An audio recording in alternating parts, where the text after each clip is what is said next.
cars appearing, police cars appearing at the scene, as you can see in those images there. So they're literally in a goldfish bowl, the detectives, and trying to make sure that they don't change how they carry out their investigation any more than is absolutely necessary is a big challenge. It's something that Metropolitan Police are more used to, and there were discussions as to whether this was an investigation that would be better done by the Metropolitan Police. But my understanding is that after discussions between the two forces, it was decided that Thames Valley did have the skills to do this, and they're the ones that have turned this assessment into a full investigation. And clearly it's a big moment for the royal family as well, and this has been brewing for such a long time, and the fallout has been difficult for them, hasn't it? Even just recently.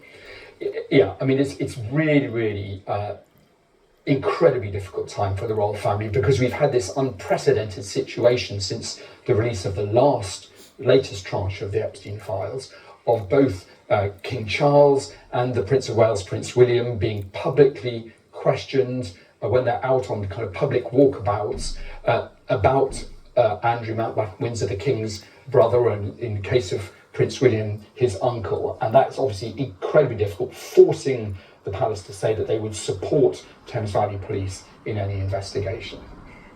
Just very briefly, you've covered obviously these kind of cases in the past, but probably not something like this exactly. What are your expectations for how it plays out in terms of when he might reappear or talk? Well, first of all, there is actually no rush.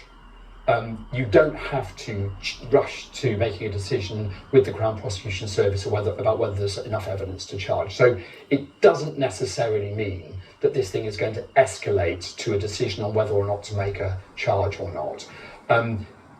In these cases, which are based essentially around documents, the documents are helpful, but you also need to talk to individual witnesses. So although things could happen very quickly, it's probably more likely that this is an initial stage, and there's then going to be some weeks before we get closer to a final decision on whether this is something that is going to result in a charge. Daniel.